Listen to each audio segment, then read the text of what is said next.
हर सपने को अपनी सांसों में रखो, हर मंजिल को अपनी बाहों में रखो, हर जीत आपकी है, बस अपने लक्ष्य को अपनी निगाहों में रखो। ये बात जो लिखी गई है बहुत ही लाजवाब लाइन लिखी गई है मेरे प्यारे भाई, कि अगर आपके सपने हैं तो इन सपने को अपने सांसों में रखना होगा। मंजिलें अगर आप देख रहे हैं तो इनको अपनी बाहों में रखना होगा।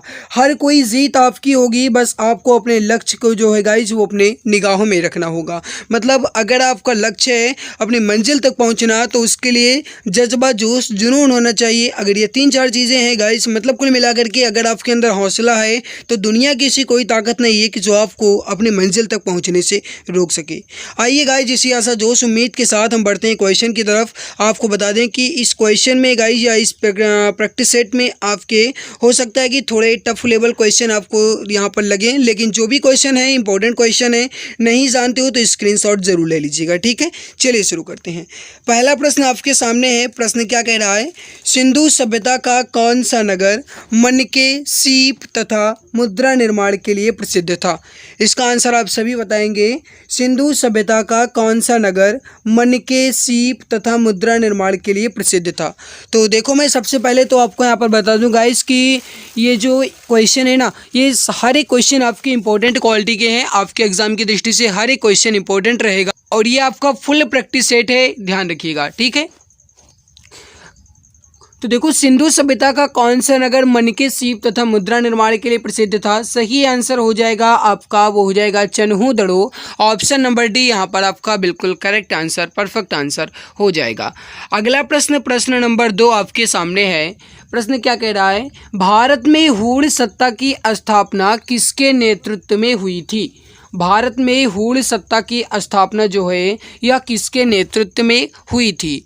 इसका जो सही आंसर हो जाएगा क्वेश्चन नंबर 2 का, वो हो जाएगा तोरमाड़ के नेतृत्व में। सही आंसर यहाँ पर क्या हो जाएगा आपका? तोरमाड़ के नेतृत्व में। यहाँ पर आप देख लो मेरे प्यारे भाई, हूण जो है ये मध्य एशिया की एक बर्बर जाति है और ये इनका प्रथम आक्रमण जो है ये स्कंदगुप्त के समय में हुआ था और इसका नेतृत्व जो है ये खुशनवाज कर रहे थे, जबकि हूणों का दोबारा आक्रमण जो है ये तोरमाड़ के नेतृत्व में हुआ था और उसने चंद्रभागा नदी के तट पर पवैया नामक स्थान पर अपना शासन भी स्थापित किया था। तो ये था गाइस कुछ एक्सप्लेनेशन। देखो, मैं आपको बता दूं, हो सकता है कि क्लास आपकी थोड़ी लंबी हो, लेकिन मैं इतना ज़रूर कहूँगा कि अगर आप ये पूरा सेट अच्छे ढंग से कंप्लीट कर लेते हो तो आपके यूपीएससी पीईटी एग्जाम में बहुत ज़्यादा आपको सहायता मिलेगी। अगला प्रश्न आपके सामने है। प्रश्न क्या कह रहा है? आंध्र भोज किस विजयनगर कालीन शासक को कहा जाता है? दैट मीन्स ये हुआ कि आंध्र भोज जो है ये किस विजयनगर कालीन शासक को कहा जाता था। और आपके सामने अगला प्रश्न देखो, यहाँ पर मैं आपको बता दूं कि गाइस जो आंध्र नगर है ये गाइस कृष्णदेवराय को कहा जाता था। सही आंसर हो जाएगा आपका ऑप्शन नंबर सी, ठीक है। यहाँ पर आप देख भी सकते हो इसका एक्सप्लेनेशन। अगला प्रश्न आपके सामने है। प्रश्न नंबर 4। प्रश्न क्या कह रहा है कि किस सल्तनत कालीन शासक ने ईरानी त्योहार नवरोज प्रथा का आरंभ किया? इसका आंसर आप बताएंगे कि किस सल्तनत कालीन शासक ने ईरानी त्योहार नवरोज का आरंभ किया था। यह प्रश्न जो है ये आपके एग्जाम की दृष्टि से बहुत ज़्यादा इम्पोर्टेंट है, तो समझने के बाद आंसर दीजिएगा। किस सल्तनत कालीन शासक ने ईरानी त्योहार नवरोज प्रथा का आरंभ किया? सही आंसर हो जाएगा यहाँ पर, वो हो जाएगा बलबन। करेक्ट आंसर हो जाएगा आपका ऑप्शन नंबर बी। अगला प्रश्न आपके सामने है। प्रश्न नंबर 5। इसको देखिए, पानीपत के तीसरे युद्ध के समय मराठा पेशवा कौन थे? पानीपत के तीसरे युद्ध के समय मराठा पेशवा कौन थे? आपसे ये प्रश्न पूछ रहा है। तो देखो गाइस, सबसे पहले तो आप ये देख लो, पानीपत का जो तीसरा युद्ध हुआ था ये सन 1761 में हुआ था और उस युद्ध के समय मराठा पेशवा कौन थे? आपसे यह प्रश्न पूछ रहा है। सही आंसर हो जाएगा, वो हो जाएगा बालाजी बाजीराव। सही आंसर हो जाएगा यहाँ पर आपका ऑप्शन नंबर बी। अगला प्रश्न आपके सामने है, इसको आप देखिए गाइस। प्रश्न नंबर 6 क्या कह रहा है, इसको समझिए। निम्नलिखित घटनाओं में कौन सी घटना सबसे पहले घटित हुई थी? बताइए इसका सही आंसर क्या हो जाएगा। निम्नलिखित घटनाओं में कौन सी घटना सबसे पहले घटित हुई थी? इसका जो सही आंसर हो जाएगा वो हो जाएगा यहाँ पर क्रिप्स मिशन। करेक्ट आंसर हो जाएगा आपका वो हो जाएगा option number A Cripps Mission. यहाँ पर आप इसके एक्सप्लेनेशन के देख लो। देखो गाइज जो क्रिप्स मिशन है ये मार्च 1942 में गाइज भारत आए थे। भारत छोड़ो आंदोलन की शुरुआत जो है ये अगस्त 1942 में हुई। लाल किला का मुकदमा जो है गाइज ये नवंबर 1945 का गाइज घटना है। नौसेना विद्रोह जो है ये फरवरी 1946 में। तो सबसे पहले की बात की गई तो मार्च 1942 में क्रिप्स मिशन जो है ये सबसे पहले गाइज हुआ। राइट आंसर यहाँ पर क्या हो जाएगा आपका ऑप्शन नंबर ए। अगला प्रश्न आपके सामने है कि भारत की आज़ादी के समय ब्रिटेन में निम्नलिखित में से कौन प्रधानमंत्री थे। भारत की आज़ादी के समय ब्रिटेन में निम्नलिखित में से कौन सा प्रधानमंत्री था। बहुत ही ज़्यादा इंपॉर्टेंट प्रश्न है आपके सामने। सही आंसर हो जाएगा वो हो जाएगा क्लीमेंट एटली। करेक्ट आंसर हो जाएगा आपका ऑप्शन नंबर डी, बिल्कुल परफेक्ट आंसर हो जाएगा। अगला प्रश्न आपके सामने है इंडियन लिबरल एसोसिएशन की स्थापना जो है ये निम्नलिखित में से किसके द्वारा की गई थी। इंडियन लिबरल एसोसिएशन की स्थापना किसके द्वारा की गई, ये प्रश्न आपसे पूछ रहा है। सही आंसर हो जाएगा क्वेश्चन नंबर 8 का वो हो जाएगा सुरेंद्रनाथ बनर्जी। सही आंसर हो जाएगा आपका ऑप्शन नंबर ए सुरेंद्रनाथ बनर्जी, बिल्कुल सही आंसर, करेक्ट आंसर आपका हो जाएगा। अगला प्रश्न आपके सामने गाइस क्वेश्चन नंबर 9 क्या कह रहा है इसको देखिए। प्रश्न है कि निम्नलिखित में से किस आंदोलन में पहली बार व्यापक तौर पर वंदे मातरम नारे का प्रयोग किया गया था। इसका आंसर आप बताएंगे। निम्नलिखित में से किस आंदोलन में पहली बार व्यापक तौर पर वंदे मातरम नारे का प्रयोग किया गया था। सही आंसर हो जाएगा वो हो जाएगा स्वदेशी आंदोलन। सही आंसर हो जाएगा आपका वो हो जाएगा ऑप्शन नंबर ए स्वदेशी आंदोलन, बिल्कुल सही आंसर हो जाएगा। देखो गाइस जो स्वदेशी आंदोलन है ये वर्ष 1905 में लॉर्ड कर्जन के द्वारा किए गए बंगाल विभाजन के विरोध में चलाया गया था स्वदेशी आंदोलन। तो आप ये भी याद रखिएगा बंगाल विभाजन जो है ये कब हुआ था, तो 1905 में हुआ था। अगला प्रश्न आपके सामने निम्नलिखित में से किसके द्वारा अखिल भारतीय अनुसूचित जाति महासंघ की स्थापना की गई थी। निम्नलिखित में से किसके द्वारा अखिल भारतीय अनुसूचित जाति महासंघ की स्थापना की गई थी। सही आंसर हो जाएगा प्रश्न नंबर 10 का वो हो जाएगा VR अम्बेडकर, या कहा जाए तो भीमराव अम्बेडकर। सही आंसर हो जाएगा यहाँ पर आपका ऑप्शन बी। जो भी डियर प्यारे भाई ऑप्शन बी बता रहे हैं बिल्कुल सही आंसर हो जाएगा। यहाँ पर आप देखो मेरे प्यारे भाई जो VR अम्बेडकर हैं इन्होंने अखिल भारतीय अनुसूचित जाति महासंघ की स्थापना की, जबकि महात्मा गांधी जो थे इन्होंने अखिल भारतीय हरिजन महासंघ की स्थापना की थी। तो इन दोनों में गाइज आप डिफरेंस को याद रखिएगा क्योंकि इस तरीके से क्वेश्चन आपके एग्जाम में बहुत आते हैं। अगला प्रश्न आपके सामने गाइस क्वेश्चन क्या कह रहा है, निम्नलिखित में से कौन सा राज्य भूटान की सीमा से नहीं लगा। मेरे प्यारे भाई क्लास खत्म होने के बाद आप अपना स्कोर जरूर बताइएगा, ठीक है।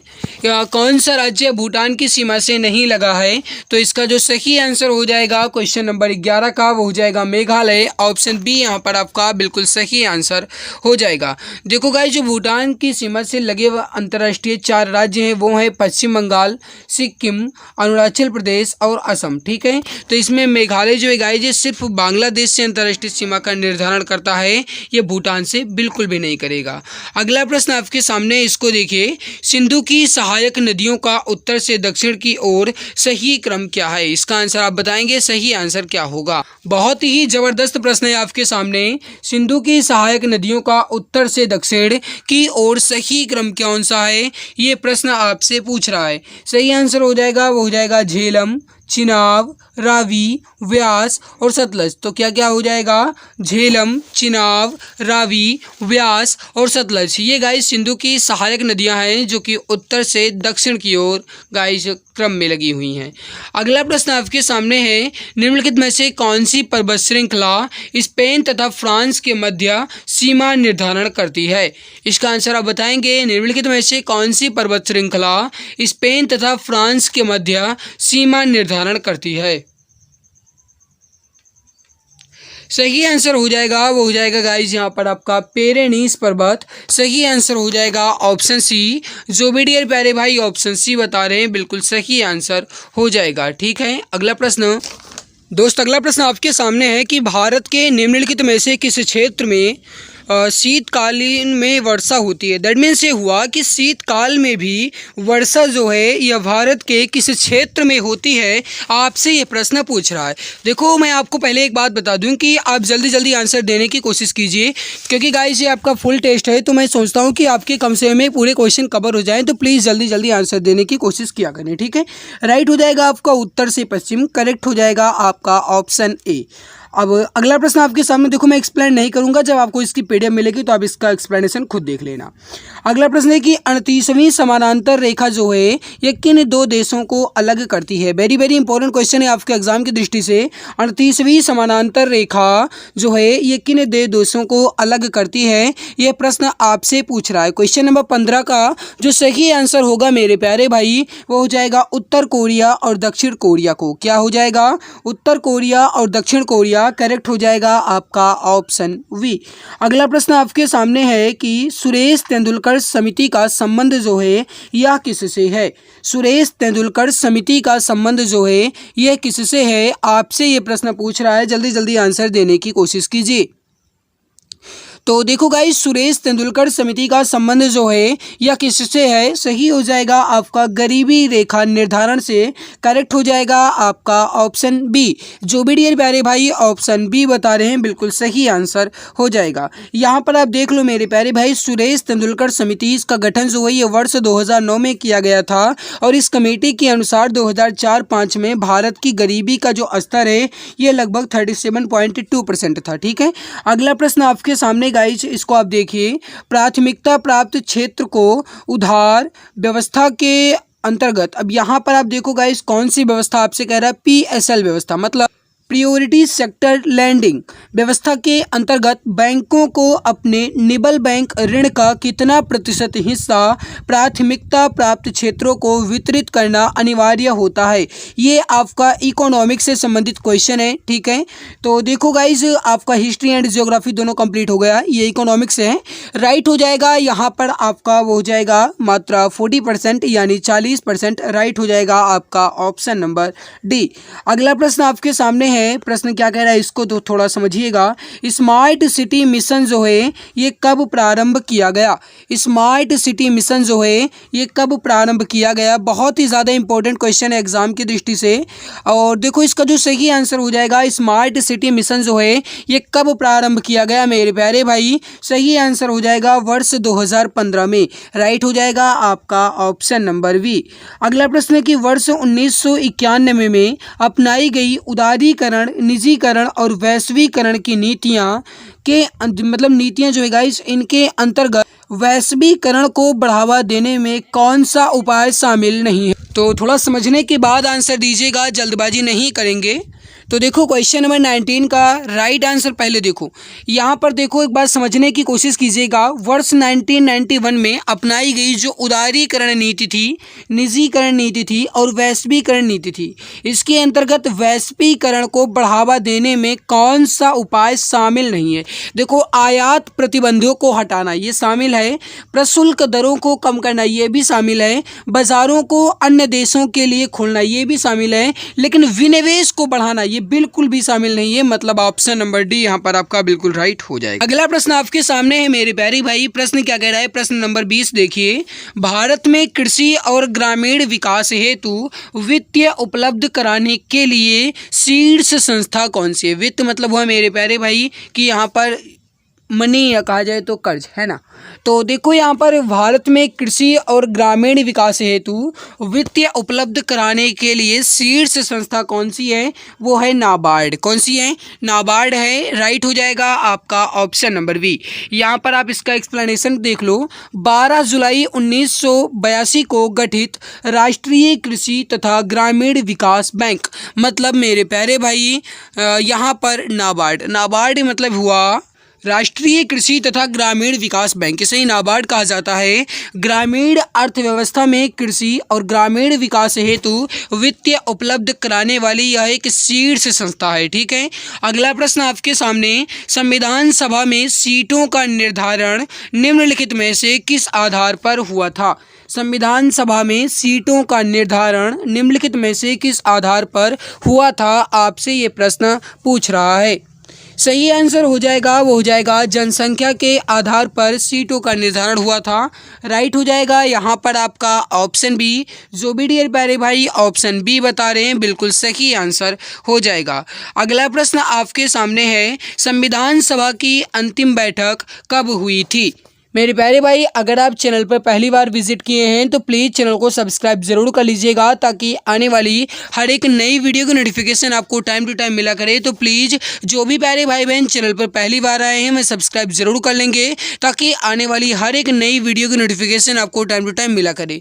ठीक है, और मैंने आपको बता ही दिया है कि टेलीग्राम पर आपको डेली सुबह 4 बजे UPSC PET के लिए बेहतर प्रैक्टिस सेट मिलता है, तो आप उस प्रैक्टिस सेट को जरूर हल किया करें। तो देखो, संविधान सभा की अंतिम बैठक कब हुई थी, आपसे ये प्रश्न पूछ रहा है। सही आंसर हो जाएगा वो हो जाएगा 24 जनवरी 1950। करेक्ट आंसर यहाँ पर क्या हो जाएगा आपका 24 जनवरी 1950। ऑप्शन सी बिल्कुल सही आंसर हो जाएगा। ठीक है, और गाइस 26 जनवरी 1950 से जो संविधान है ये पूरे देश में लागू हो गया था। अगला प्रश्न है कि निम्नलिखित पर विचार कीजिए, और आपको यहाँ पर गाइस ऊपर 2 कथन दिए गए हैं और नीचे उससे संबंधित आपको विकल्प दिए गए हैं, विचार करना है। पहला देखो, संविधान संशोधन प्रक्रिया जो है ये दक्षिण अफ्रीका से ली गई है, बिल्कुल सही लिखा गया है। संविधान संशोधन प्रक्रिया जो है ये दक्षिण अफ्रीका से ली गई, बिल्कुल सही है। दूसरा देखिए, मूल कर्तव्य जो है गाइस ये सोवियत रूस से लिए गए हैं, ये भी सही है। मतलब यहाँ पर 1 और 2 जो है ये बिल्कुल सही हो जाएगा। तो जो भी हमारे डियर प्यारे भाई बहन ऑप्शन सी बता रहे हैं बिल्कुल सही आंसर हो जाएगा। देखो, अगर आपको लगता है कि मैं थोड़ा तेज गाइस बढ़ रहा हूँ, तेज पढ़ा रहा हूँ, तो आप स्पीड स्लो कर लीजिएगा या वीडियो को पॉज करके आंसर समझ करके उसके बाद अपना राइट आंसर मिला सकते हैं। ठीक, आगे बढ़ने से पहले मैं बता दूं, अगर आप कोई भी तैयारी कर रहे हैं UPSC PET या UP पुलिस या कोई अन्य तैयारी, तो इसमें जितने भी अब तक प्रश्न पूछे गए हैं उसे एक सार संग्रह के रूप में 1 लाइनर में टॉपिक वाइज रखा गया है, जिसमें इतिहास, अर्थशास्त्र, भौतिक विज्ञान, रसायन विज्ञान और जीव विज्ञान, संविधान, भूगोल, स्टैटिक, जीके सभी को रखा गया है। ये लगभग 288 पेज का और कलरफुल बुक तैयार किया गया है। इसे ई-बुक के रूप में अभी दिया जा रहा है और इसका मात्र अभी कॉस्ट प्राइस 39 रुपये ऑफर में है। मैं आपको थोड़ा सा रिव्यू भी दिखा देता हूँ। इस किताब को अगर आपके पास 39 रुपये है तो आप इसे पे करके इस ई बुक को आप परचेज कर सकते हैं। आप देख सकते हैं कि इसको कैसे की पॉइंट एक देख के इसको लिखा गया है। और अगर आप 39 रुपये पे करके इस ई बुक को पढ़ लेते हैं तो आपके अंदर का जीके का डर खत्म हो जाएगा, जो कि 1 लाइनर के रूप में बिल्कुल एक पॉइंट को संग्रहित किया गया है और इसमें पूरा टॉपिक वाइज रखा गया है। पूरी अगर आप बुक को देख लेते हैं तो एक भी प्रश्न आपका मिस नहीं होने वाला है। अगर आप इसे परचेज करना चाहते हैं तो इस ई बुक को आप UPI ID दिया गया है पूजा BCIT 05@OKSBI पे, इस पे 39 रुपये पे करके आप इस ई बुक को, इस पे स्क्रीनशॉट आपको सेंड करना है। यहाँ पे आपको ई बुक सेंड कर दिया जाएगा। अगर आपको नहीं पता है कैसे क्या करना है तो आपको इस नंबर पे मैसेज करना है 8948667652। इस नंबर पे मैसेज करना है, यहाँ पे आपको पूरी जानकारी दे दी जाएगी। ठीक है, अगला प्रश्न आपके सामने, निम्नलिखित में से कौन सही सुमेलित नहीं है, इसको आप बताइए राइट आंसर क्या होगा। देखो, पहला ऑप्शन देखो, भाग 16 जो है ये कुछ वर्गों के संबंध में निर्देश है, बिल्कुल सही है। ऑप्शन बी देखो, भाग 17 अधिकरण, बिल्कुल गलत। भाग 17 जो है गाइस ये राजभाषा से संबंधित है, ये अधिकरण से नहीं है। मतलब यहाँ पर राइट आंसर यहाँ पर क्या होगा आपका ऑप्शन नंबर बी, भाग 17 यहाँ पर सुमेलित नहीं है। जबकि भाग 18 आपात उपबंध से है, भाग 20 जो है ये सोवियत संशोधन से है, संविधान संशोधन से है, बिल्कुल सही है। तो मतलब भाग 17 यहाँ पर आपका गलत लिखा गया है, क्योंकि भाग 17 जो है ये राजभाषा संबंधित प्रावधान है। ठीक है, तो राइट आंसर यहाँ पर क्या हो जाएगा आपका ऑप्शन बी, बिल्कुल परफेक्ट हो जाएगा। इसको समझिए, निम्नलिखित राज्यों के बनने का सही क्रम। अब आपसे ये प्रश्न पूछ रहा है कि सबसे पहले किस राज्य का गठन हुआ, उसके बाद किस राज्य का हुआ, उसके बाद किस राज्य का हुआ। 5 राज्य यहाँ पर आपके सामने लिखे गए हैं, समझने के बाद आंसर दीजिएगा। सबसे पहले देखो, यहाँ पर आप देख लीजिए गाइस, गुजरात, नागालैंड, हरियाणा और हिमाचल प्रदेश। यहाँ पर आपका ऑप्शन ए जो है, विकल्प ए जो है ये बिल्कुल सही होगा। क्यों? क्योंकि आप यहाँ पर देख सकते हो गाइस, गुजरात का जो गठन हुआ ये 1960 में हुआ, नागालैंड का गठन 1963 में हुआ, और गाइस जो हरियाणा है इसका गठन 1966 में हुआ, और जो गाइस हिमाचल प्रदेश है इसका गठन 1971 में हुआ। मतलब गुजरात, नागालैंड, हरियाणा और हिमाचल प्रदेश। तो गुजरात, नागालैंड, हरियाणा और हिमाचल प्रदेश, मतलब यहाँ पर आपका राइट क्या हो जाएगा, 4 राज्य हैं। ठीक है, तो राइट आंसर यहाँ पर क्या हो जाएगा आपका ऑप्शन ए बिल्कुल करेक्ट हो जाएगा। अगला कि सार्स का पूर्ण रूप है, सार्स का पूर्ण रूप क्या है, या गाइस नाम आपसे कह रहा है। ये सार्स मतलब यही आपका लिखा गया है, मैं यहाँ पर लिख दे रहा हूँ, ये आपका लिखा हुआ है। ठीक है, तो सार्स का पूर्ण रूप क्या कह रहा है, राइट हो जाएगा आपका सीवियर एक्यूट रिस्पिरेटरी सिंड्रोम। ये जो है गाइस ये सार्स का पूरा नाम है। सार्स के बारे में आप देख लो, यह एक प्रकार की बीमारी के लक्षण है जो फ्लू से काफ़ी ज़्यादा मिलते जुलते हैं। ये बीमारी 2002-3 में विश्व के कई देशों में एक साथ फैली हुई थी। ठीक है, हालांकि गाइस ये बहुत ज़्यादा आपका कहा जाए तो खतरनाक नहीं था, फिर भी ये फ्लू से काफ़ी ज़्यादा गाइस कहा जाए तो मिलता जुलता बीमारी था। ठीक है, अगला प्रश्न आपके सामने, कोई तारा किसी गैस की कमी होने पर या फिर किस गैस की कमी होने पर लाल दानों में बदलने लगता है। गाइस क्वेश्चन आपसे क्या कह रहा है कि कोई भी तारा किसी गैस की कमी से, या मतलब किस गैस की कमी हो जाएगी तो लाल दानों में बदलने लगेगा। ये प्रश्न आपसे पूछ रहा है। राइट हो जाएगा क्वेश्चन नंबर 27 का, वो हो जाएगा हाइड्रोजन की कमी। राइट हो जाएगा आपका ऑप्शन नंबर वी। अगला प्रश्न आपके सामने, निम्नलिखित में से कौन सुमेलित नहीं है, इसको आप देख लीजिए। पहला देखो गाइस क्वेश्चन नंबर 28 है, रेबीज टीका का जो आविष्कार है ये लुई पास्चर के द्वारा किया गया था, बिल्कुल सही है। पोलियो ड्रॉप का जो आविष्कार है ये अल्बर्ट सोबिन के द्वारा किया गया, बिल्कुल सही है। जेनेटिक कोड का आविष्कार जो है ये हरगोविंद खुराना के द्वारा किया गया, ये बिल्कुल सही है। होम्योपैथिक जो है ये एडवर्ड जेनर, बिल्कुल गलत, क्योंकि होम्योपैथिक जो है गाइस ये एडवर्ड जेनर नहीं बल्कि होम्योपैथिक के आविष्कारक जो है ये कौन है, ये है हैनीमैन। ठीक है, और एडवर्ड जेनर जो है इन्होंने चेचक के टीके का आविष्कार किया था। ओके, तो यहाँ पर आपका ऑप्शन डी जो है ये सुमेलित नहीं है, मतलब ऑप्शन डी जो भी डियर प्यारे भाई बता रहे हैं बिल्कुल सही हो जाएगा, करेक्ट आंसर आपका हो जाएगा। अगला कि कृत्रिम सोना किस किस से मिलकर बनता है। कृत्रिम सोना का मतलब ये हुआ मेरे प्यारे भाई कि मानव निर्मित सोना, प्राकृतिक की बात नहीं कर रहा है, कृत्रिम की बात कर रहा है। थोड़ा समझने के बाद आंसर दीजिएगा, और ये क्वेश्चन आपका इंपॉर्टेंट बहुत है, समझने के बाद आंसर दीजिएगा। इस तरीके के क्वेश्चन आपके एग्जाम में आ सकते हैं। ठीक है, तो देखो कृत्रिम सोना का मतलब हुआ मेरे प्यारे भाई कि मानव के द्वारा निर्मित सोना। CO मतलब हो जाएगा यहाँ पर आपका कॉपर, AL का मतलब हो जाएगा आपका एल्यूमिनियम। ठीक है, तो कॉपर और एल्यूमिनियम ये दो चीजें मिलकर के गाइस गोल्ड का निर्माण करती हैं। ठीक है, तो यहाँ पर आपका राइट आंसर क्या हो जाएगा, आपका ऑप्शन नंबर ए बिल्कुल परफेक्ट आंसर हो जाएगा। ओके, अगला अब यहाँ पर आप ये भी देख लो गाइस कि जो कॉपर है ये 90% होता है और एल्यूमिनियम जो ये 10% ही होती है। इसका उपयोग आभूषण और मूर्तियां बनाने में किया जाता है। अगला प्रश्न आपके सामने कि मांसपेशियों में किस अम्ल की उपस्थिति होने के कारण थकावट का अनुभव होता है। आपसे ये प्रश्न पूछ रहा है कि मांसपेशियों में किस अम्ल की उपस्थिति या किस अम्ल के ज़्यादा होने से, किस अम्ल के इकट्ठा होने से हमें थकावट महसूस होती है। आपसे ये प्रश्न पूछ रहा है, इसका आंसर आप देने की कोशिश करेंगे। देखो राइट हो जाएगा क्वेश्चन नंबर 30 का, वो हो जाएगा लैक्टिक अम्ल। क्या हो जाएगा, लैक्टिक अम्ल। करेक्ट हो जाएगा ऑप्शन सी। जो भी डियर प्यारे भाई ऑप्शन सी बता रहे हैं बिल्कुल सही आंसर हो जाएगा। ठीक है, अगला प्रश्न आपके सामने गाइस कि जोन 2021 में फाइनेंशियल एक्शन टास्क फोर्स यानी FATF की वर्चुअल बैठक किस स्थान पर आयोजित की गई। बहुत ज़्यादा इंपॉर्टेंट क्वेश्चन है, करंट अफेयर से रिलेटेड क्वेश्चन है। क्वेश्चन क्या कह रहा है एक बार फिर से सुनिए। जोन 2021 में फाइनेंशियल एक्शन टास्क फोर्स यानी FATF, ये पूरा नाम है guys, financial action task force, ये FATF का पूर्ण रूप है। ठीक है, कि वर्चुअल बैठक किस स्थान पर आयोजित की गई थी, ये प्रश्न आपसे पूछ रहा है। राइट हो जाएगा फ्रांस की राजधानी पेरिस में। ऑप्शन बी यहाँ पर आपका बिल्कुल राइट आंसर, करेक्ट आंसर हो जाएगा। ठीक है, और इस बैठक की जो अध्यक्षता है गाइस ये किसके द्वारा की गई थी, तो ये जर्मनी के द्वारा की गई थी, ये बात आप याद रखिएगा। अगला प्रश्न आपके सामने है, ये भी करंट अफेयर से रिलेटेड क्वेश्चन है। जून 2021 में अंतर्राष्ट्रीय क्रिकेट परिषद ICC ने पुरुष T20 विश्व कप को जिस जिस स्थान पर आयोजित किए जाने की घोषणा की वह कौन सा स्थान है। राइट हो जाएगा क्वेश्चन नंबर 32 का, वो हो जाएगा संयुक्त अरब अमीरात और ओमान। ऑप्शन सी यहाँ पर आपका बिल्कुल राइट आंसर हो जाएगा। अगला कि जून 2021 में भारत के किस राज्य को रेबीज मुक्त राज्य घोषित किया गया।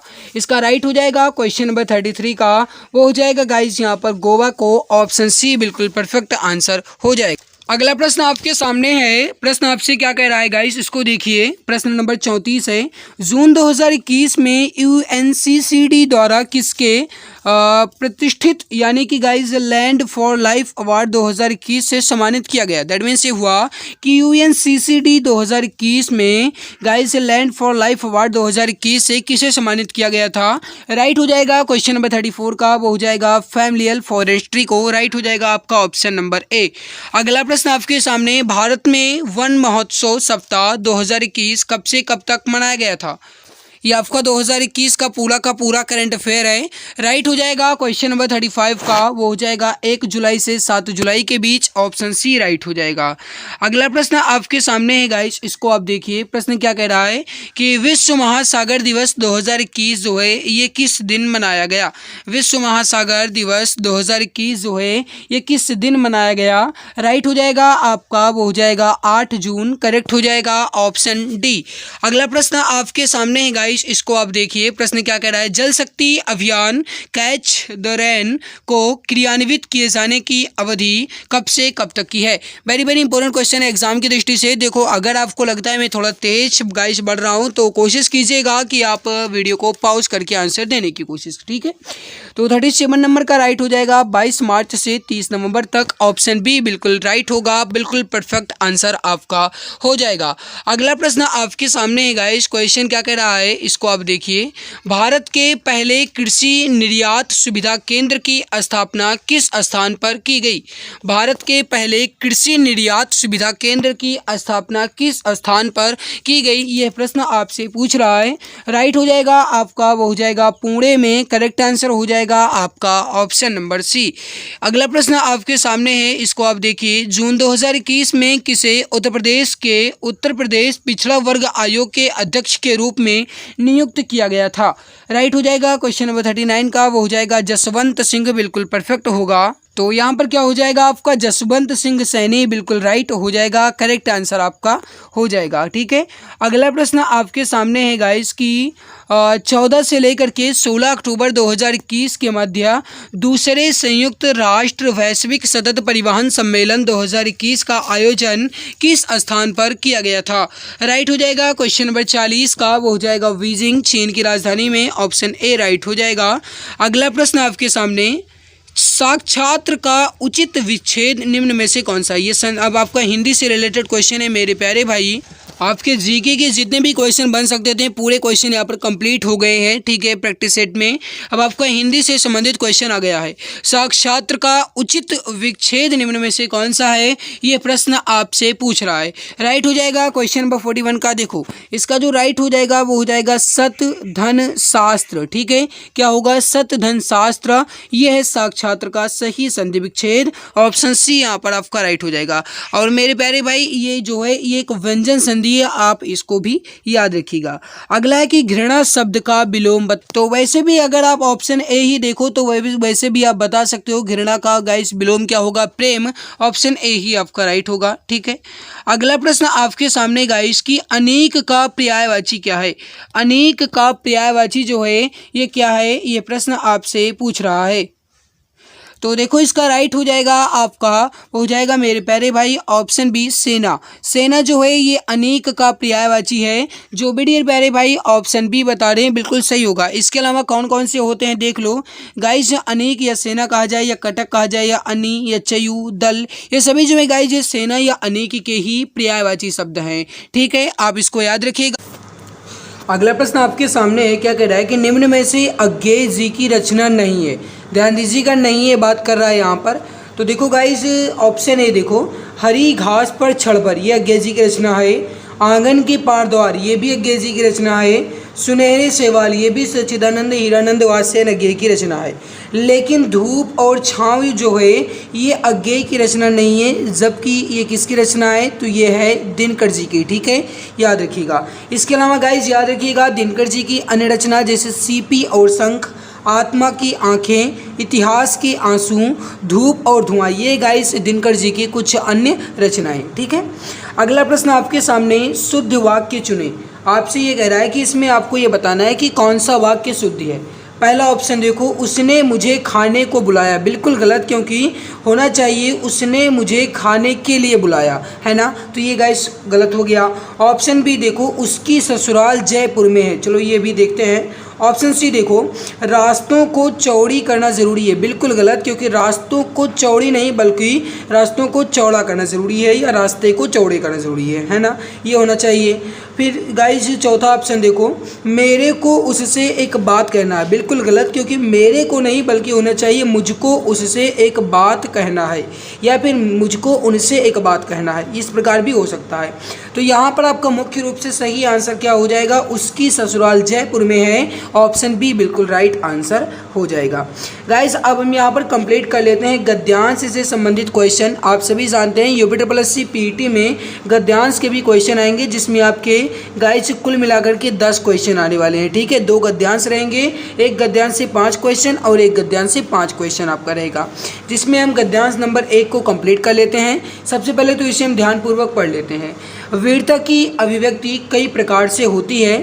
कभी उसकी अभिव्यक्ति लड़ने मरने में, खून बहाने से, तलवार तोप के सामने जान गंवाने में होती है, तो कभी जीवन के गूढ़ तत्व और सत्य की तलाश में बुद्ध जैसे राजा विरक्त होकर वीर हो जाते हैं।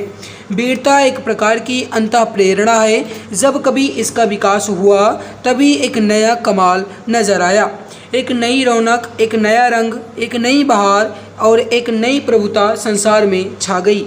वीरता हमेशा निराली और नई होती है। नयापन भी वीरता का एक खास रंग है। वीरता देश काल के अनुसार संसार में जब भी प्रकट हुई तभी एक नया स्वरूप लेकर आई, जिसके दर्शन करते ही सभी लोग चकित हो गए। तो ये था गाइस आपके सामने ये पूरा गद्यांश। ठीक है, मैंने इसको अच्छे ढंग से पढ़ लिया है। अब इस गद्यांश से रिलेटेड आपके सामने प्रश्न है। प्रश्न क्या है, इनमें से कौन सा वीरता की अभिव्यक्ति का साधन नहीं है। और आपके सामने ये 4 के चारों ऑप्शन नज़र आ रहे हैं। ठीक है, पहला ऑप्शन देखो गाइस, वीरता की अभिव्यक्ति का साधन लड़ना मरना है, खून बहाना भी है और जीवन की गूढ़ भी है, लेकिन जान बचाते फिरना जो है ये गाइस वीरता की अभिव्यक्ति का साधन नहीं है। तो यहाँ पर आपका ऑप्शन नंबर सी जो है ये बिल्कुल राइट आंसर हो जाएगा। अगला प्रश्न आपके सामने है, प्रश्न नंबर 47 देखिए। सत्य और जीवन के गूढ़ तत्वों की खोज के लिए कौन प्रसिद्ध है। अब आप अगर गद्यांश पर ध्यान देंगे गाइस तो यहाँ पर आप देख सकते हो, गद्यांश में देख लीजिए लिखा गया है गाइस कि तो कभी जीवन के गूढ़ तत्व और सत्य की तलाश में बुद्ध जैसे राजा, किसकी बात की गई, यहाँ पर बुद्ध की बात की गई। तो अगर आप यहाँ पर गाइस से ध्यान देंगे ऑप्शन में तो देख सकते हो गौतम बुद्ध आपको ऑप्शन में मिल जाएगा। ऑप्शन नंबर बी आपका राइट आंसर हो जाएगा। ठीक है, अगला प्रश्न आपके सामने है, वीरता का विकास होने पर नया कमाल नज़र आया, ये कमाल क्या था। अब आप गाइस क्वेश्चन नंबर 48 का आंसर बताइए। गद्यांश को आपने पढ़ ही लिया है तो देखो गाइस, नई रौनक, नई बहार, नई प्रभुता, ये सभी गाइस इस कमाल में नज़र आते हैं। ये सारे कमाल हैं, राइट हो जाएगा यहाँ पर आपका ऑप्शन डी उपर्युक्त सभी। अगला प्रश्न आपके सामने, किसको देखकर लोग चकित हो गए थे, राइट हो जाएगा वीरता के स्वरूप को देखकर, आपने गद्यांश में पढ़ा ही है। अगला प्रश्न आपके सामने गाइस की उपर्युक्त गद्यांश का शीर्षक स्पष्ट करें। अब आपने देखा ही गाइस की जो गद्यांश आपने अभी अभी पढ़ा है उस गद्यांश में अधिक बार ज़्यादा से ज़्यादा गाइस किसका जिक्र किया गया, तो वीरता का जिक्र किया गया और सबसे ज़्यादा बार वीरता शब्द ही प्रयोग भी आया है ना। तो राइट आंसर यहाँ पर क्या हो जाएगा, इसका जो टाइटल है, शीर्षक है, ये क्या होना चाहिए, वीरता होना चाहिए। ऑप्शन नंबर बी यहाँ पर आपका बिल्कुल राइट आंसर हो जाएगा। ये रहा आपके सामने गद्यांश नंबर 2, एक मैंने कंप्लीट कर लिया, उसके 5 क्वेश्चन कंप्लीट हो गए। गद्यांश नंबर 2 है, इसमें भी आपके 5 क्वेश्चन है 51 से 55 तक। आइए इसको भी अच्छे ढंग से पढ़ लेते हैं। गद्यांश है कि संसार में शांति, व्यवस्था और सद्भावना के प्रसार के लिए बुद्ध, ईसा मसीह, प्रभु चैतन्य, नानक आदि महापुरुषों ने धर्म के माध्यम से मनुष्य को परम कल्याण के पथ का निर्देश किया, किंतु बाद में यही धर्म मनुष्य के हाथ में एक अस्त्र बन गया। धर्म के नाम पर पृथ्वी पर जितना रक्तपात हुआ उतना और किसी कारण से नहीं, पर धीरे धीरे मनुष्य अपने शुभ बुद्धि के कारण होने वाले अनर्थ को समझने लग गया। भौगोलिक सीमा और धार्मिक विश्वास जनित भेदभाव अब धरती से मिटती जा रहे हैं। विज्ञान की प्रगति तथा संचार के साधनों में वृद्धि के कारण देशों की दूरियां कम हो गई हैं। इसके कारण मानव में घृणा, ईर्ष्या, वैमनस्य, कटुता में कमी नहीं आई। मानवीय मूल्यों के महत्व के प्रति जागरूकता उत्पन्न करने का एकमात्र साधन है शिक्षा का व्यापक प्रसार। अब आप यहाँ पर ध्यान दीजिएगा, इस क्वेश्चन नंबर 51 पर ध्यान दीजिए। 50 नंबर 1 क्वेश्चन क्या कह रहा है आपसे कि मनुष्य अधर्म के कारण होने वाले अनर्थ को कैसे समझने लगा। आपने देखा ही अपनी शुभ बुद्धि से। राइट आंसर यहाँ पर क्या हो जाएगा आपका ऑप्शन नंबर डी। आपने यहाँ पर देख लिया, मैं आपको दिखा भी देता हूँ गाइस। यहाँ पर 1 मिनट, यहाँ पर आप देखो, धीरे धीरे मनुष्य अपने शुभ बुद्धि के कारण होने वाले अनर्थ को समझने लग गया। तो आपने यहाँ पर क्वेश्चन में भी देख लिया मेरे प्यारे भाई, अनर्थ को कैसे समझने लगा, तो अपने शुभ बुद्धि से। ऑप्शन डी राइट हो गया। ठीक है, अगला प्रश्न आपके सामने, विज्ञान की प्रगति और संचार, ठीक है, संचार के साधनों की वृद्धि का परिणाम क्या हुआ। तो आपने देखा ही मेरे प्यारे भाई, सबसे नीचे यहाँ पर आप देख लो, फिर से देख सकते हो, लिखा गया विज्ञान की प्रगति तथा संचार के साधनों में वृद्धि के कारण देशों की दूरियां जो हैं ये कैसी हो गई, कम हो गई। तो इस क्वेश्चन का आंसर क्या हो जाएगा, देशों की दूरियां कम हुई हैं, मतलब ऑप्शन सी यहाँ पर आपका बिल्कुल राइट आंसर हो जाएगा। अगला प्रश्न है कि देशों में आज भी कौन सी समस्या है। तो आपने देखा ही मेरे प्यारे भाई कि देश में आज भी सांप्रदायिकता की समस्या है। ऑप्शन सी यहाँ पर आपका बिल्कुल राइट हो जाएगा। देखो, मैं आपको यहाँ पर टाइम नहीं दे रहा हूँ आंसर देने का, कारण है गाइस कि आप वीडियो को पॉज करके अपना आंसर समझ सकते हो, या वीडियो की स्पीड को स्लो कर लीजिएगा, तब आप अपना आंसर देखिएगा और मिलान कीजिएगा। ठीक है, अगर मैं गाइस एक एक प्रश्न में आपको 4 से 5 सेकंड समय दूंगा तो बहुत ज़्यादा समय हो जाएगा और वीडियो की लेंथ बहुत ज़्यादा लंबी हो जाएगी, जो कि बिल्कुल भी उचित नहीं होगा, जिसकी वजह से गाइस मैं आपको टाइम बिल्कुल भी नहीं दे रहा हूँ। हमारा मकसद है कम समय में आपके पूरे क्वेश्चन को कवर करना, इसीलिए हम तेज़ी से बढ़ रहे हैं। ठीक है, अगर आपको हमारी मेहनत अच्छी लग रही है तो प्लीज़ लाइक ज़रूर कीजिए और अपने प्यारे भाई बहन तक इस क्लास को ज़्यादा से ज़्यादा साझा कीजिए, उन्हें भी इस क्लास को शेयर कीजिएगा। ठीक है, तो आई होप आप गाइस क्लास को शेयर ज़रूर करेंगे। अगला है कि किस कारण से देश में मानव के बीच घृणा, ईर्ष्या, वैमनस्यता एवं कटुता में कमी नहीं आई। तो आपने देखा ही गाइस किसकी कारण से, तो वो सांप्रदायिकता से। ऑप्शन नंबर बी यहाँ पर आपका बिल्कुल राइट आंसर हो जाएगा। उपरोक्त गद्यांश का शीर्षक चुने। तो आपने देखा ही मेरे प्यारे भाई, इसमें कुल मिलाकर के धर्म की बात की गई, धर्म के नाम पर, है ना। तो धर्म यहाँ पर आपका राइट हो जाएगा, ए आंसर आपका बिल्कुल करेक्ट हो जाएगा। आपने गद्यांश में देखा ही है। अब गाइस मैं फिर से गद्यांश में लेकर जाऊँ, फिर क्वेश्चन लेकर आऊँ, तो बहुत ज़्यादा गाइस ठीक नहीं होगा, जिसकी वजह से आप वीडियो को पीछे करके देख लेना गद्यांश। अगर आपको समझ नहीं आ रहा तो देख लेना, उसमें धर्म की बात ही लगभग कही गई है। ठीक है, तो ये हमारा गाइस गद्यांश 1 और गद्यांश 2 पूर्ण रूप से कंप्लीट हुआ। अगला क्वेश्चन आपके सामने है, सूची फर्स्ट तथा सूची सेकंड को सुमेलित करते हुए नीचे दिए गए कूट से मिलाकर सही विकल्प का चयन कीजिए। आपको यहाँ पर सूची फर्स्ट में गाइस कुछ आंदोलन के नाम दिए गए हैं, तो सूची सेकंड में उनसे संबंधित स्थान के नाम दिए गए हैं। आपको यहाँ पर यह बताना है कि कौन सा सही है। पहला देखो, मैती आंदोलन का संबंध जो है गाइस ये उत्तराखंड से है, बिल्कुल सही है। साइलेंट घाटी आंदोलन का संबंध जो है ये केरल से है, ये भी सही है। बिश्नोई आंदोलन का संबंध राजस्थान से है, ये भी सही है। और जंगल बचाओ आंदोलन का संबंध जो है ये झारखंड से है, ये भी सही है। दैट मीन्स 1, 2, 3, 4 जिस भी ऑप्शन में होगा वही आपका राइट हो जाएगा। तो ऑप्शन नंबर ए में ही आपका दिया गया है, मतलब ऑप्शन ए यहाँ पर आपका लॉक हो जाएगा। अगला प्रश्न आपके सामने है, निम्न में से किस खेल में सबसे कम खिलाड़ी खेल खेलते हैं। इसका आंसर आप सभी को बताना है। तो देखो गाइस, सबसे पहले बास्केटबॉल में खिलाड़ियों की संख्या 5 होती है। और गाइस रग्बी फुटबॉल में होती है 15, जिम्नास्टिक में होती है 8 और इसमें वॉलीबॉल में होती है 6। तो आपसे यहाँ पर ये 6 लिखा हुआ, ठीक है, ये लीजिए, 1 मिनट, ये लीजिए। किस खेल में सबसे कम खिलाड़ी की बात करें तो आपने देखा ही बास्केटबॉल में खिलाड़ियों की संख्या सबसे कम यहाँ पर है। तो वहीं अगर इस ऑप्शन के थ्रू देखा जाए तो रग्बी फुटबॉल में सबसे ज़्यादा है। तो कम की बात करें तो बास्केटबॉल यहाँ पर आपका राइट हो जाएगा, क्योंकि इसमें खिलाड़ियों की संख्या मात्र 5 होती है, ठीक है। अगला प्रश्न आपके सामने गाइस, क्वेश्चन क्या कह रहा है, सुमेलित है। अब आपको ये बताना है कि इसमें कौन सही सुमेलित किया गया है। पहला देखो ऑप्शन, इराक का पुराना नाम निप्पन, बिल्कुल गलत, क्योंकि इराक का पुराना नाम निप्पन नहीं है बल्कि क्या है, मेसोपोटामिया है। क्या है मेरे प्यारे भाई, तो इराक का पुराना नाम क्या है, मेसोपोटामिया। मैं यहाँ पर लिख दे रहा हूँ, आप देख लीजिएगा, ये लिख दिया मैंने, ठीक है। ये है गाइस इराक का पुराना नाम।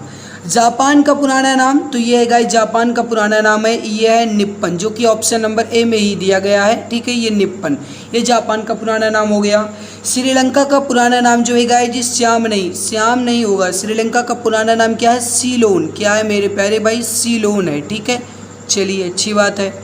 घाना का पुराना नाम क्या है, ओल्ड कोस्ट है। हाँ, तो मतलब यहाँ पर आपका ऑप्शन डी जो है ये बिल्कुल सही सुमेलित किया गया था। श्याम जो है गाइस जी किसका पुराना नाम है, तो देख लो ये थाईलैंड का पुराना नाम है, ठीक है। इसको भी आप याद रखिएगा। अगला प्रश्न आपके सामने है, संविधान के किस अनुच्छेद में उल्लेखित है कि राज्यसभा के सदस्यों की अधिकतम संख्या मात्र 250 हो सकती है। संविधान के किस अनुच्छेद में उल्लेखित है कि राज्यसभा के सदस्यों की अधिकतम संख्या 250 हो सकती है। ये क्वेश्चन जो है ये आपके एग्ज़ाम की दृष्टि से इम्पोर्टेंट बहुत है। सही आंसर हो जाएगा आपका, वो हो जाएगा अनुच्छेद नंबर 80 में, ऑप्शन बी यहाँ पर आपका बिल्कुल सही आंसर, करेक्ट आंसर आपका हो जाएगा। अगला प्रश्न है आपके सामने, सुमेलित नहीं है। पहली बात तो गाइस यहाँ पर सुमेलित नहीं बल्कि होना चाहिए सुमेलित है, ठीक है। अब आप देखो सुमेलित है कि यहाँ पर बात कर रहा है, चीन की संसद का नाम जो है ये नेशनल पीपुल कांग्रेस, बिल्कुल गलत, ये है ही नहीं। दूसरा ऑप्शन देखो, अफ़गानिस्तान की संसद का नाम जनरल असेंबली नहीं बल्कि अफ़गानिस्तान का संसद का नाम क्या है मेरे प्यारे भाई, शोरा है, तो ये भी गलत। फिर देखो बांग्लादेश की संसद का नाम है जातीय संसद, हाँ ये बिल्कुल सही लिखा गया है, तो ऑप्शन नंबर सी यहाँ पर राइट होगा। देखो यहाँ पर ये सुमेलित है पूछना चाहिए था, ठीक है, यहाँ पर ये नहीं, गलत है, टाइप मिस्टेक हो गया, माफ़ करना इसके लिए। सुमेलित है पूछना चाहिए था, तो ऑप्शन नंबर सी यहाँ पर आपका बिल्कुल राइट आंसर हो जाएगा। ओके, अगला प्रश्न आपके सामने है, इसको आप देखिए, सूची फर्स्ट तथा सूची सेकंड को सुमेलित करें, नीचे दिए गए कूट से सही विकल्प का चयन कीजिए। आपको यहाँ पर गाइस कुछ संस्थान के नाम दिए गए हैं और उसके बाद उनके संबंध में आपको गाइस फिर से स्थान का नाम दिया गया है।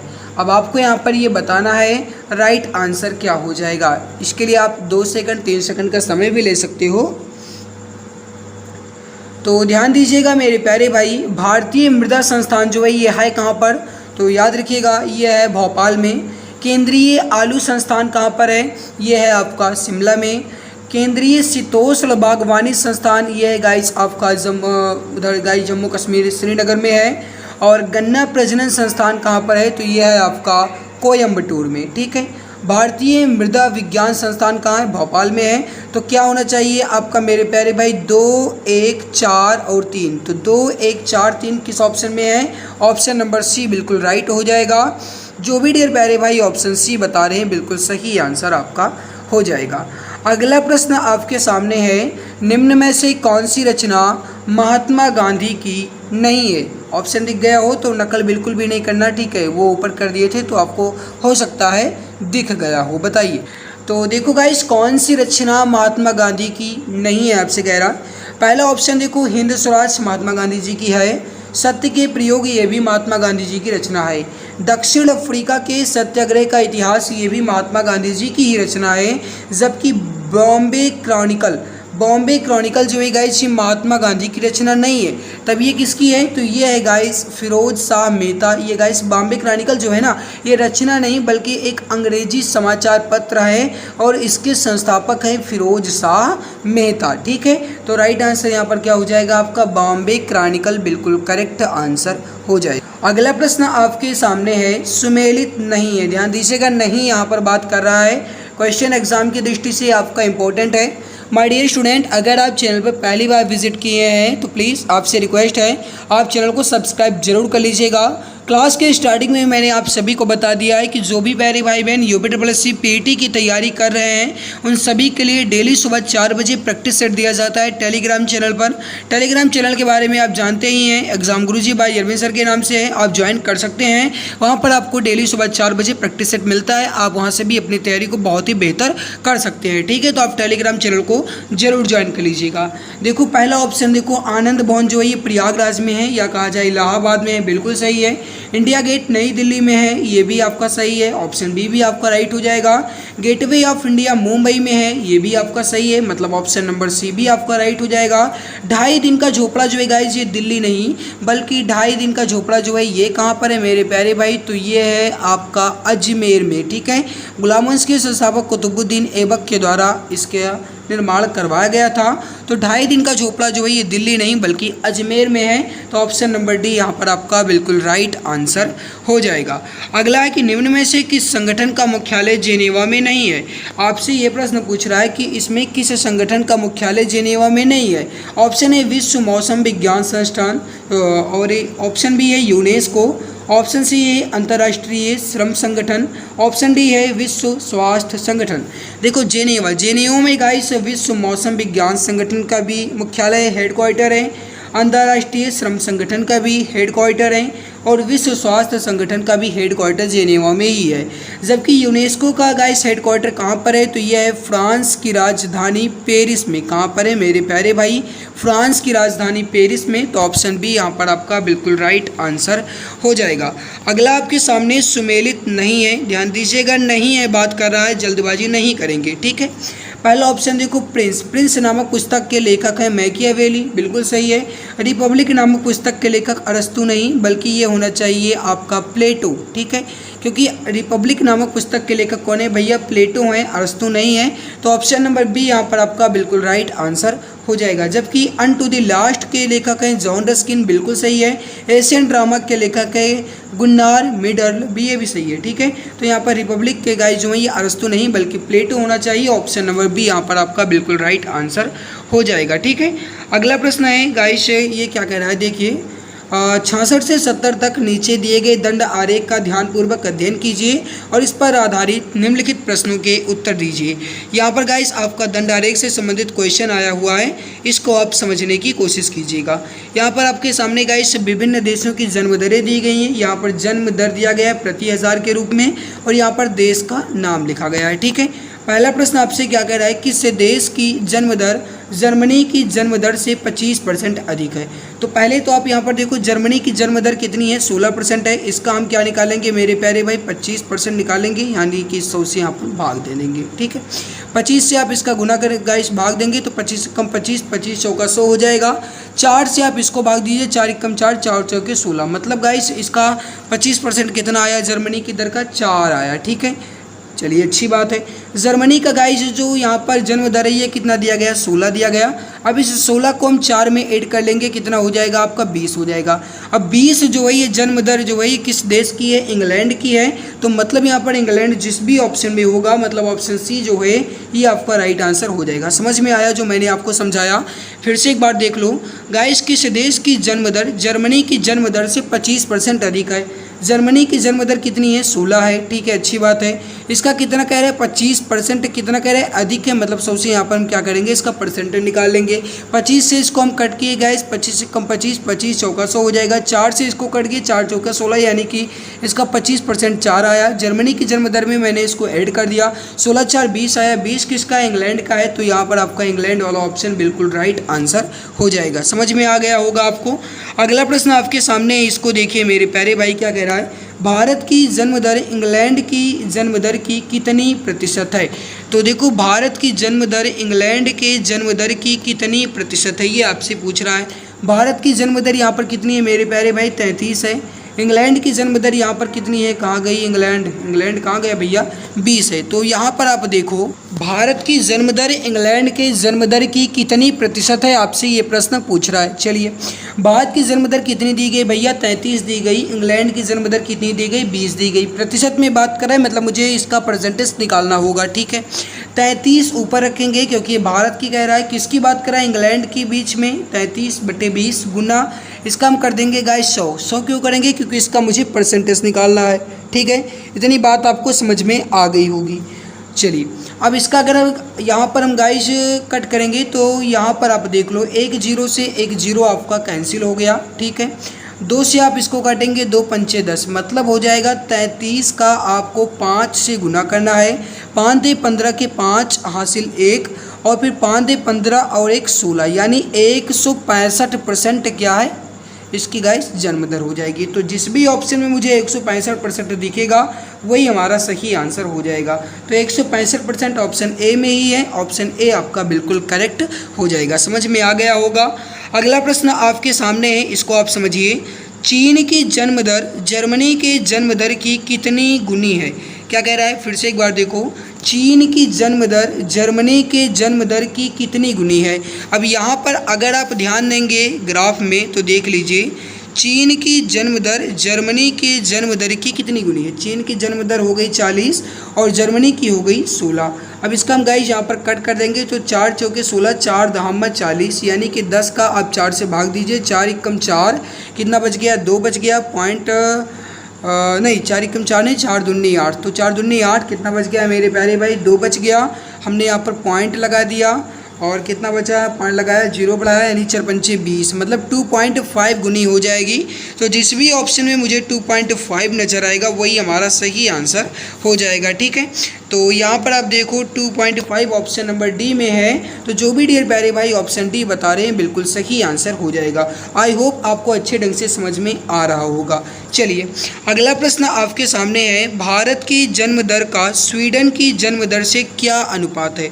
अब देखो भारत और स्वीडन के बीच कह रहा है, भारत की जन्म दर का स्वीडन की जन्म दर में, ठीक। तो यहाँ पर आप ध्यान दीजिएगा मेरे प्यारे भाई, ये है भारत की जन्म दर और ये है स्वीडन की जन्म दर, ठीक है। भारत की जन्म दर का स्वीडन की जन्म दर का कितना अनुपात है, मतलब मुझे इसका अनुपात निकालना होगा। अब यहाँ पर आप ध्यान देंगे तो 3 पच्चे 15, 3 गेरहियम 33, मतलब यहाँ पर 11:5 आपका राइट होगा। 33/15 मैंने किया, इसको मैंने 3 से कट किया, 3 पच्चे 15, 3 गेरहियम 33 हो जाएगा। तो 11:5, 11:5 आपका जिस भी ऑप्शन में होगा वही सही होगा। तो आप यहाँ पर देख सकते हो 11:5 ऑप्शन नंबर बी में दिया गया है, बिल्कुल सही आंसर हो जाएगा, ठीक है। अगला प्रश्न आपके सामने है, इंग्लैंड की जन्म दर न्यूजीलैंड की जन्म दर से कितने प्रतिशत कम है। अब यहाँ पर इंग्लैंड की जन्म दर न्यूजीलैंड के जन्म दर से कितने प्रतिशत कम है ये कह रहा है, ठीक है। इंग्लैंड और न्यूजीलैंड की बात कर रहा है, ठीक है। तो यहाँ पर आप देखो इंग्लैंड की जन्म दर न्यूजीलैंड के जन्म दर से कितने प्रतिशत अधिक है ये कह रहा है। तो गाइस न्यूजीलैंड का कितना है, 30 है। इंग्लैंड का कितना है, 20 है, ठीक है। मैंने इसको यहाँ पर घटा दिया। फिर किसकी बात कर रहा था गाइस, इंग्लैंड की जन्म दर न्यूजीलैंड के, यानी 30 नीचे भी आएगा। कितना प्रतिशत, मतलब यहाँ पर मुझे 100 से गुना करना होगा तभी मेरा परसेंटेज निकलेगा, ठीक है। चलिए अब यहाँ पर आप देखो गाइस, इसको मैंने यहाँ से कट कर दिया, हमारा 1 0 से 1 0 कैंसिल हो गया। तो यहाँ पर मैं इसको गाइस अभी की अभी खलास कर दे रहा हूँ ताकि मैं समझा सकूँ आपको, ठीक है। चलिए ये हमारा यहाँ पर पूरा का पूरा कट गया, ठीक है। अब यहाँ पर आप देखो 30, अगर 30 में से अगर आप 20 घटाएंगे तो कितना आएगा आपका 10, और 10 का आप 10 से गुना करेंगे 100, 100 का आप 300 भाग देंगे गाइस, तो 100 का आप 3 से भाग दीजिए तो हो जाएगा आपका 3 त्रिक्का 9, 1 बच गया। यहाँ पर मैंने ऐड कर दिया 3 त्रिक्का 9, 33 और 33 सही 1/3, 33 सही 1/3। तो यहाँ पर आप गुणा कर लेंगे तो फिर से हो जाएगा 33 99 प्लस 1 यानी 100/3 फिर से वही आएगा, है ना। तो 33 सही 1/3 जिस भी ऑप्शन में होगा वही हमारा सही आंसर हो जाएगा। तो यहाँ पर आप देख सकते हो गाइस, ये 33 सही 1/3 ही लिखा गया है, कुछ इस प्रकार से लिखा गया है, ठीक है। हालांकि टाइपिंग यहाँ पर नहीं हो रहा था तो इस प्रकार से मैंने लिख दिया है, ठीक है। तो राइट आंसर यहाँ पर क्या हो जाएगा, आपका ऑप्शन नंबर बी जो है ये बिल्कुल परफेक्ट आंसर हो जाएगा। ओके, चलिए आगे बढ़ते हैं। प्यारे भाई, अगला प्रश्न आपके सामने है। निर्देश दिया गया है प्रश्न संख्या 71 से 75 तक वृत्तारेख का अध्ययन कीजिए और प्रश्नों के उत्तर दीजिए। 18,000 रुपये मासिक आय वाले किसी व्यक्ति का मासिक बजट प्लान, यहाँ पर आपके सामने ये वृत्त दिया गया है, देख सकते हो ये गाइस 18,000 रुपये मासिक आय का प्लान, यहाँ पर ये पूरा बजट दिया गया है, ठीक है। चलिए अब इसके संबंध में पहला प्रश्न आपके सामने है, शिक्षा पर मासिक व्यय किराए पर मासिक व्यय से कितना कम है। ध्यान दीजिएगा क्या कह रहा है, शिक्षा पर मासिक व्यय जो है ये किराए पर मासिक व्यय से कितना कम है, यह आपसे कह रहा है, ठीक है। चलिए कुल मिलाकर के मासिक व्यय कितना दिया गया था मुझे, 18,000। चलिए ठीक है। यहाँ पर गाइस एक बात मैं आपको और बता दूँ अभी के भी गाइस, ये वृत्तारेख दिया गया है और इन वृत्तारेख का पूरा मान होता है आपका 360 डिग्री, ठीक है। कितना होता है, 360 डिग्री। तो ये बात आप याद रखिएगा। अब देखो हमसे प्रश्न क्या कह रहा था गाइस, एक बार ध्यान दें, शिक्षा पर मासिक व्यय किराए पर मासिक व्यय से कितना कम है, कितना कम है ना। तो 18,000 ऊपर हो गया आपका, नीचे इसका पूरा मान होता है 360। शिक्षा पर गाइस मासिक व्यय और किराए यानी कि 60 और 65 और 70, तो 70 में से अगर आप 65 घटाएंगे तो आएगा आपका 5, ठीक है। इतनी बात आपको समझ में आ गई होगी। एक जीरो से एक जीरो ऊपर नीचे मैंने कट कर दिया। 18 से इसको भाग दीजिए, 18 कम 18, 18 दूना 36, 2 हो गया। 2 से अगर आप इसको 100 के करेंगे तो हो जाएगा 50। अब 50 का 5 से गुना कर दीजिए, 50 25 हो जाएगा, 25 और एक जीरो हो जाएगा, मतलब यहाँ पर आपका 250 हो जाएगा। दैट मीन्स 250 जिस भी ऑप्शन में होगा राइट हो जाएगा, मतलब ऑप्शन नंबर ए जो भी डियर प्यारे भाई ऑप्शन ए बता रहे हैं बिल्कुल सही आंसर हो जाएगा। समझ में आ गया होगा। फिर से एक बार देख लो, कुल मासिक व्यय आपकी गाइस से दी गई थी 18,000 रुपये। इस पूरे गाइस वृत्तारेख का मान होता है 360, ठीक है।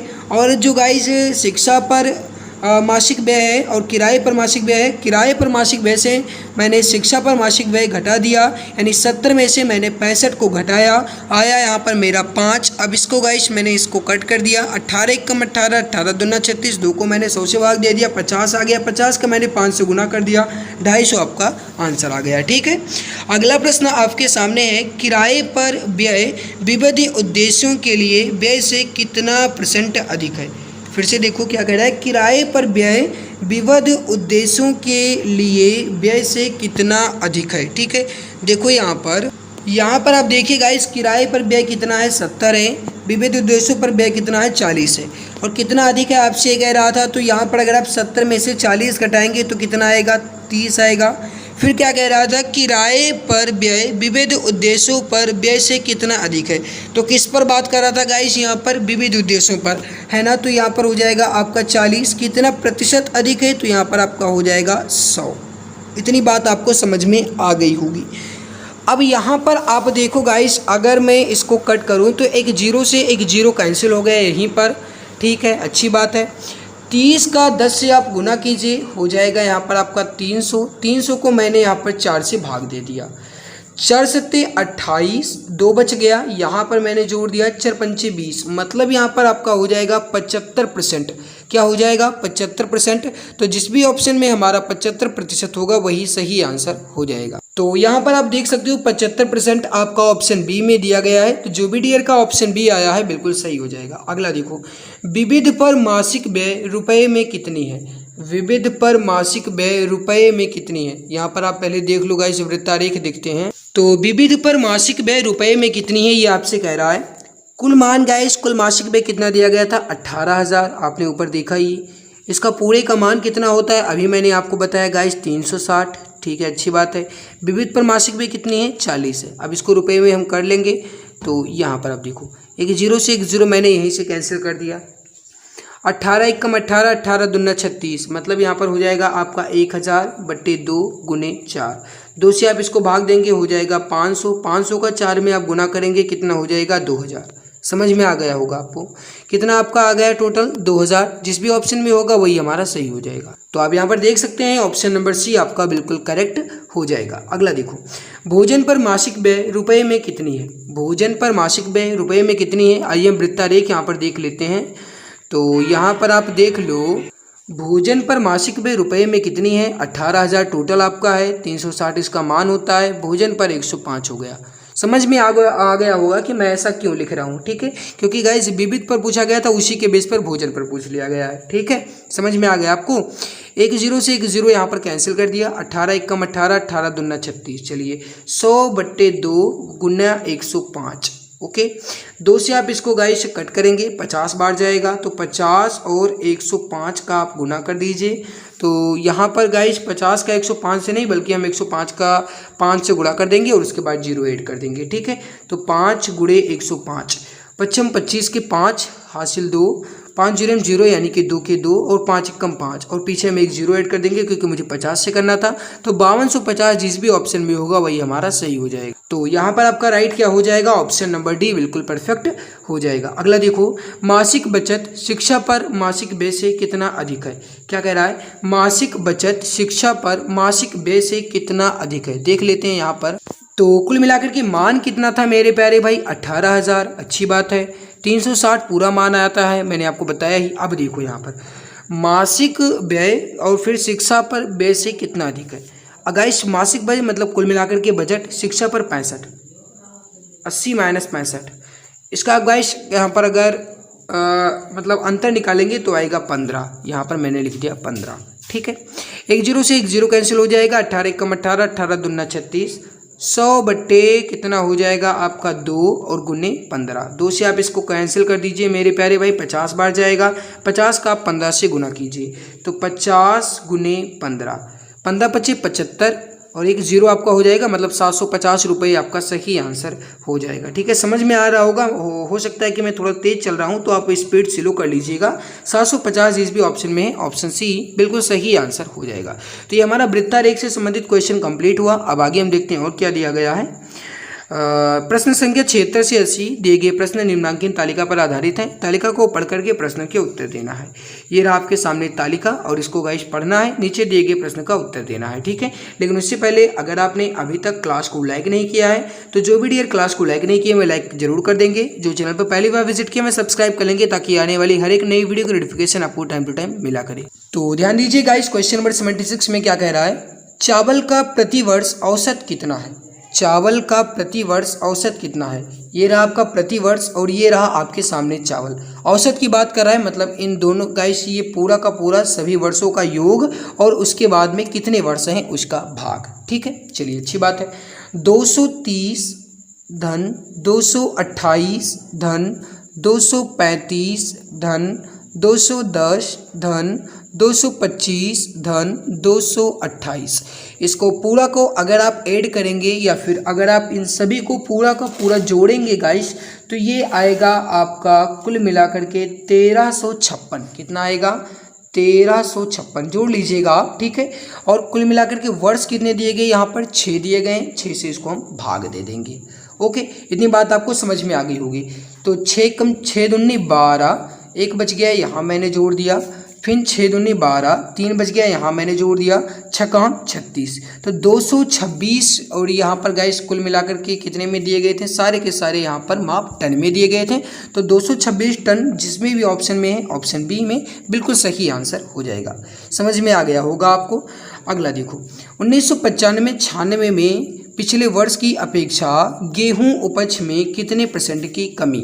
1995-96 में पिछले वर्ष की अपेक्षा गेहूं के उपज में कितने % की कमी। तो गेहूं की बात ये रही, 95-96 यानी इसकी बात कर रहा है, ठीक। चलिए अच्छी बात है। अब यहाँ पर आप ध्यान दीजिए मेरे प्यारे भाई, परसेंटेज की बात कर रहा है। पहली बात 640 में से आप 595 पहली बात घटाइए, कितना आएगा आपका टोटल 45 आएगा। इसमें कितनी बात कर रहा है 640 की, परसेंटेज की बात कर रहा है 100। एक जीरो से एक जीरो यहाँ पर मैंने कैंसिल कर दिया, ठीक है। अब यहाँ पर हो जाएगा आपका 450, यहाँ पर हो जाएगा आपका 64। अब यहाँ से गाइस अगर आप ध्यान देंगे तो क्या होगा, यहाँ पर आप ध्यान दीजिए मेरे प्यारे भाई, एक मिनट, मैं यहाँ से कट भी इसको भी कर सकता हूँ या फिर आप इसको भी कर सकते हो मेरे प्यारे भाई, इसको भी आप 2 से कट कर दीजिए। तो ये हो जाएगा आपका 32 बार, ये हो जाएगा 2 दूनी 4 और एक यहाँ पर नहीं, या फिर 2 दूनी 4 और 2 पंचे 10, 225/32 हो जाएगा, ठीक है। 225/32 हो जाएगा, ओके। अब अगर आप यहाँ पर 32 से भाग देंगे 225 को, तो यहाँ पर देख लीजिए 32 को 7 से आप कीजिए, 7 दूनी 14 के 4, 1 और 7 त्रिक 21 और 1 22, 224 आया मेरे प्यारे भाई। 225 में से 224 आएगा, 1 बचेगा, पॉइंट मैंने लगाया, यहाँ पर आपका जीरो बढ़ाया, नहीं जाएगा, फिर से जीरो बार ले गए, यहाँ पर 100 हो जाएगा, ओके। अब यहाँ पर गाइस अगर आप देखेंगे तो ये आपका 3 बार जाएगा, तो 3 दूने 6, 3 त्रिक का 9, 96, 4 हो जाएगा, मतलब 7.03 के रिस्पेक्ट में कुछ आ रहा होगा आंसर, तो 7.03, दैट मीन्स यहाँ पर आपका ऑप्शन बी जो है ये राइट आंसर हो जाएगा। समझ में आ गया होगा हमारे हिसाब से। तो गाइस मैंने अच्छे ढंग से समझा दिया है। दालों का औसत उत्पादन कितना रहा, दालों का औसत उत्पादन कितना रहा, ये रहा आपके सामने दालें और इसका औसत उत्पादन आपसे पूछ रहा है। पूरा का पूरा जोड़ लीजिए, उसके बाद 6 से भाग दे दीजिए, आंसर आ जाएगा। चलिए अच्छी बात है, हम जोड़ लेते हैं। 180, 185, 192, 200, ठीक है, और प्लस 190 धन 195, अच्छी बात है। अब देखो यहाँ पर, अब इसको पूरा आप जोड़िएगा मेरे प्यारे भाई, पूरा का पूरा आप जोड़िएगा। तो जब आप पूरा जोड़ेंगे तो कितना आएगा, कितना आएगा देख लेते हैं, 1 मिनट। तो ये टोटल आएगा आपका 1142। और गाइस कितने वर्ष हैं, 6 वर्ष हैं। 6 से इसको भाग दे दीजिए आप, ठीक है। तो अगर आप 6 से 1142 को भाग देंगे तो कितना आ जाएगा, 6 कम 6, 5 बच गया, मैंने यहाँ पर जोड़ दिया, 6 9 54। और फिर आप देखिए मेरे प्यारे भाई, आपका ये जीरो बार जाएगा, तो फिर पॉइंट लगाया मैंने, जीरो बढ़ाया और 36 कटा है, मतलब 190 के रिस्पेक्ट में कुछ आंसर आएगा आपका। तो यहाँ पर 190.33 आपका राइट हो जाएगा। जो भी डियर प्यारे भाई ऑप्शन सी बता रहे हैं बिल्कुल सही आंसर हो जाएगा। अगला देखो, अंतिम वर्ष का कुल औसत उत्पादन कितना रहा। ध्यान दीजिएगा, यहाँ पर गाइस किसी भी फसल की बात नहीं कर रहा है, वर्ष की बात कर रहा है। क्या कह रहा है, अंतिम वर्ष का कुल औसत उत्पादन कितना रहा। तालिका देख लेते हैं यहाँ पर। अंतिम वर्ष आपका ये रहा गाइस 1998 97 है ना। अंतिम वर्ष का कुल औसत उत्पादन कितना रहा, ये आपके सामने पूरा उत्पादन है। पूरा का पूरा जोड़ लीजिए, 5 से भाग दे दीजिए। क्यों, क्योंकि गाइस कुल मिलाकर के 5 ही यहाँ पर दिया गया है, ठीक है। तो यहाँ पर आप अगर पूरा जोड़ेंगे तो 630 धन 228 धन 143 धन 145 और 195। अब मेरे प्यारे भैया पूरा जोड़िए आप, तो ये आएगा टोटल आपका 1341। इसको मैं 5 से भाग दूंगा, ठीक है। 5 से इसको भाग दीजिए, 5 दूने 10, 3 बच गया, यहाँ मैंने जोड़ दिया, और 5 छक्के 30 और 4 बच गया, यहाँ मैंने जोड़ दिया, 5 40, 1 बच गया, पॉइंट लगाया, जीरो बढ़ाया, 5 दूने 10, तो 268.2। तो जिस भी ऑप्शन में मुझे 268.2 नज़र आएगा वही हमारा सही आंसर हो जाएगा। तो दैट मीन्स यहाँ पर आपका ऑप्शन बी जो है ये बिल्कुल परफेक्ट हो जाएगा, करेक्ट आंसर आपका हो जाएगा, ठीक है। समझ में आ गया होगा। गेहूं का कुल उत्पादन चने के कुल उत्पादन से कितना अधिक है। गेहूं का कुल उत्पादन चने के कुल उत्पादन से कितना अधिक है। ये रहा गेहूं का कुल उत्पादन, ये रहा चने का कुल उत्पादन। गाइस इसको जोड़ लीजिए और इसको जोड़ लीजिए, इसको पूरा जोड़ लीजिएगा, इसको पूरा जोड़ लीजिएगा, उसके बाद इसमें से इसको घटा दीजिएगा, आंसर आ जाएगा, ठीक है। ये रही। अब इसको मैं पूरा अगर जोड़ूंगा, आप जोड़ लीजिएगा, मैं जोड़कर यहाँ पर नहीं बताऊंगा क्योंकि लुल्लू पुंजी तो हो नहीं आपकी जोड़कर मैं बताऊं। तो ये अगर आप पूरा जोड़ेंगे तो ये आएगा आपका 3744, ठीक है। ये आया हमारा गेहूं का कुल उत्पादन, ठीक है, अच्छी बात है।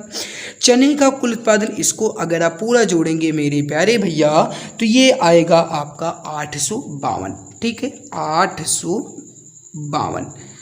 गेहूं का कुल उत्पादन चने के कुल उत्पादन से कितना अधिक है। मैं इसको घटा दूंगा, यहाँ पर 4 में से 2 जाएगा, आपका 2 बचेगा। 14 में से 5 जाएगा, आपका 9 बचेगा। यहाँ 6 इधर उधार लिया, 16, 16 में से 8 जाएगा, 8 बचेगा। 2892, जिस भी ऑप्शन में मुझे 2892 नजर आएगा वही हमारा सही हो जाएगा। ठीक है, तो यहाँ पर आप देख सकते हो 2892 ऑप्शन बी दिया गया है, बिल्कुल सही आंसर हो जाएगा। अगला देखो मेरे प्यारे भाई, प्रश्न संख्या 8185, नीचे के ग्राफ में एक मरीज के रक्तचाप का विवरण प्रदर्शित किया गया है। ग्राफ की सहायता से निम्नलिखित प्रश्नों के उत्तर दीजिए। जबकि मरीज को गाइज जो दवा है ये 6 बजे दवा दी गई, तो ये गाइज थोड़ा समझ से नहीं आ रहा क्या लिखा है, चलो इसको छोड़ दीजिए, उत्तर देना है, हम देखते हैं क्या कह रहा है। ये रहा आपके सामने पूरा का पूरा ग्राफ, ये रहा उसके सामने रक्तचाप, ये है गाइज समय बजे में। ठीक है, अच्छी बात है। पहला क्वेश्चन देखो क्या कह रहा है, 1 बजे दवा देने के 2 घंटे बाद मरीज का रक्तचाप कितना था। देखो यहाँ पर 1 बजे जब दवा दी गई तब मरीज का रक्तचाप था 80, उसके 2 घंटे बाद मतलब 1 घंटा ये एक और 1 घंटा ये, मतलब 2 घंटा यहाँ पर 3 पर पूर्ण हो रहा है, 3 बजे पूर्ण हो रहा है। 3 बजे अगर आप यहाँ पर ध्यान देंगे तो कितना बढ़ रहा है मेरे प्यारे भाई, ये 90 हो रहा है, उसका रक्तचाप कितना हो रहा है, 90 हो रहा है। तो इसका जो गाइस ब्लड प्रेशर होगा ये कितना होगा, 90 होगा। तो मतलब यहाँ पर ऑप्शन नंबर सी आपका राइट हो जाएगा। समझ में आ गया है ना। चलिए ये गाइस ये जो क्वेश्चन है ये थोड़ा टाइपिंग मिस्टेक है, इसको छोड़िए। अगला देखिए, 6 बजे दवा देने के बाद मरीज की सबसे अच्छी स्थिति कब थी। तो 6 बजे दवा देने के बाद मरीज की सबसे अच्छी स्थिति ये रहा गाइस 6 बजे, और इसके बाद यहाँ पर आप देखो ये रहा। ठीक है, और 6 बजे के बाद मरीज की सबसे अच्छी स्थिति कब थी। तो सबसे उच्च पर कब पहुँचा ये भैया, 8 पर पहुँचा, मतलब कब थी ये 8 बजे सबसे अच्छी स्थिति हो जाएगी, उच्च स्थिति हो जाएगी। तो कब हो जाएगी आपकी 8 बजे।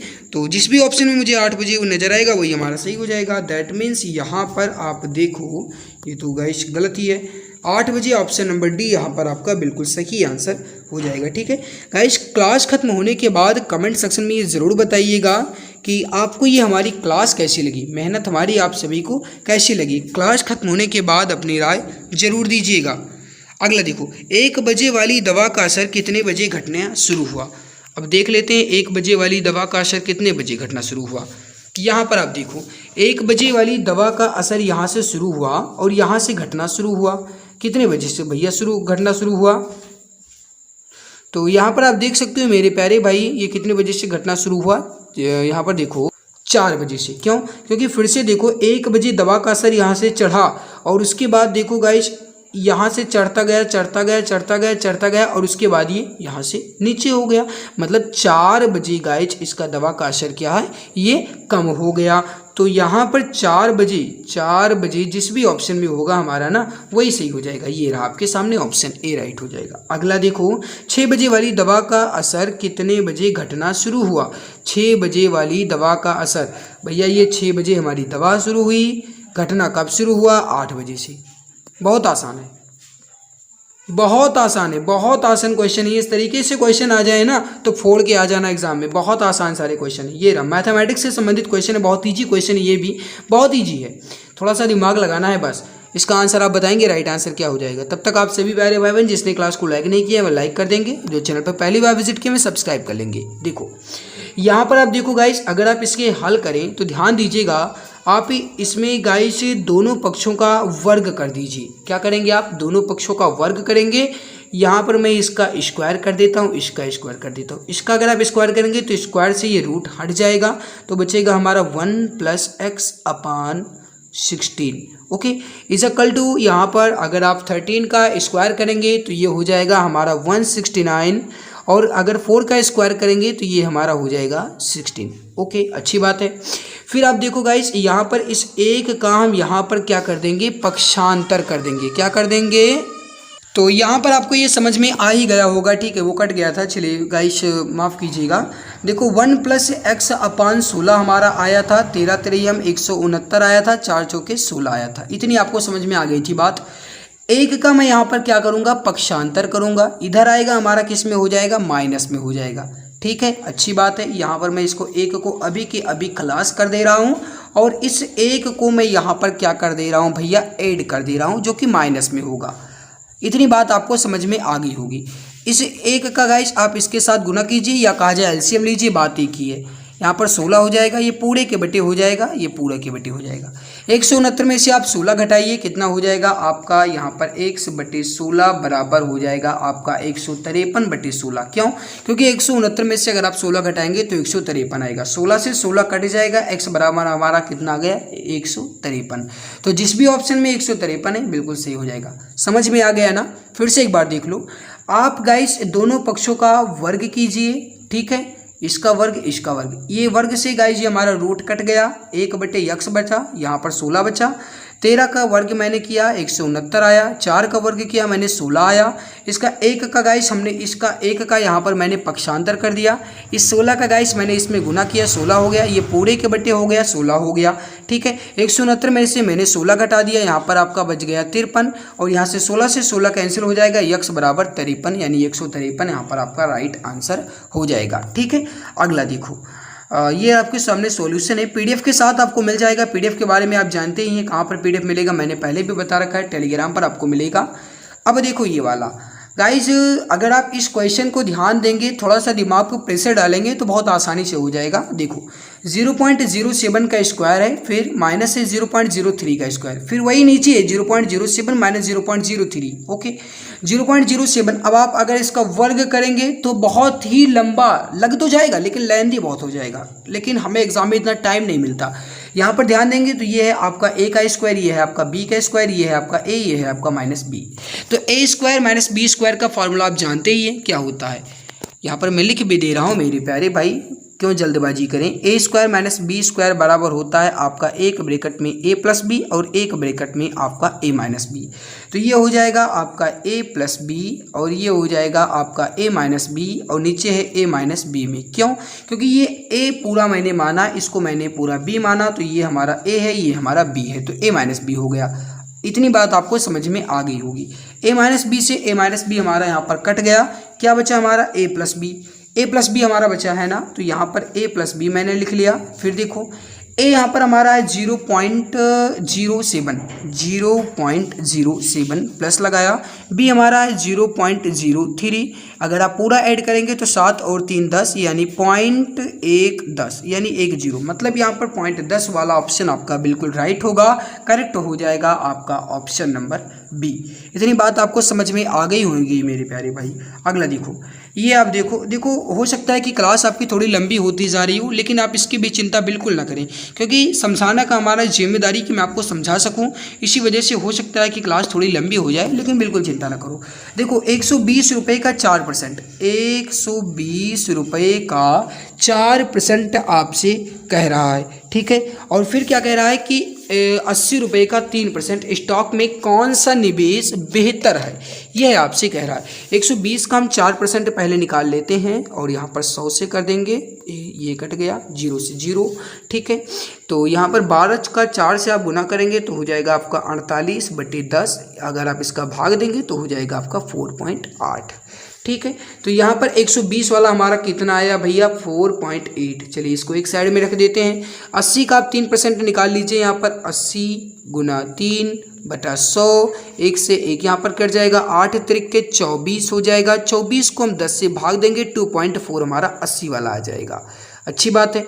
कौन सा निवेश बेहतर है, सबसे ज़्यादा किसका आ रहा है 4.8 का आ रहा है, मतलब 120 रुपये वाला, मतलब पहला वाला आपका राइट हो जाएगा। तो जो भी यहाँ पर बता रहे हैं पहला ऑप्शन ए बिल्कुल सही आंसर हो जाएगा, ठीक है। समझ में आ गया मेरे प्यारे भाई, चलिए अच्छी बात है। अगला देखो, एक स्कूल में 34 छात्रों का माध्य भार 42 किलोग्राम है।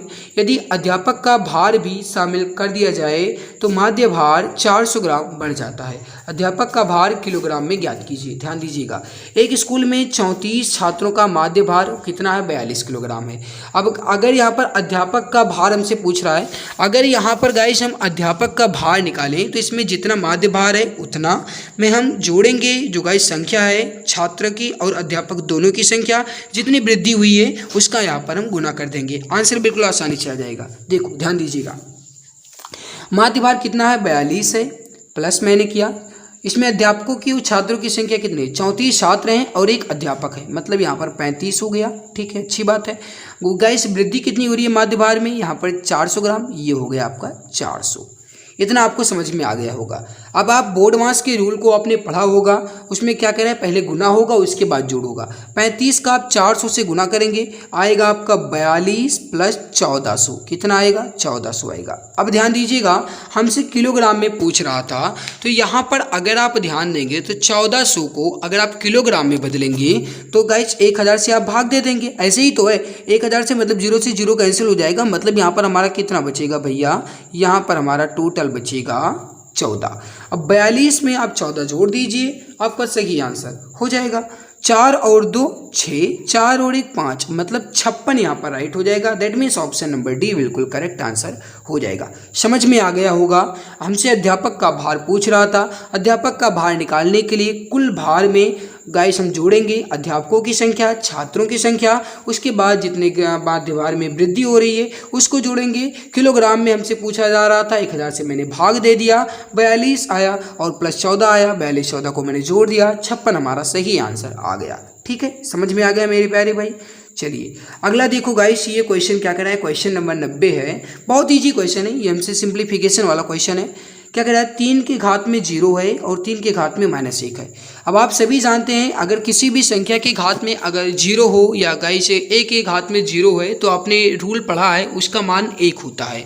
तो 3 के घात में 0 मतलब 1 प्लस, और अगर यहाँ पर माइनस की संख्या को हम घटाएंगे तो 1 बटे में कर देंगे। इतनी बात आपको समझ में आ गई होगी। बटे मैंने लगा दिया, फिर यहाँ पर माइनस है, इसको हम घटाएंगे तो इसका भी 1 बटे में कर देंगे। अच्छी बात है, माइनस लगाया माइनस कर दिया, 3 के घात में 0 है तो इसको हम 1 लिख सकते हैं।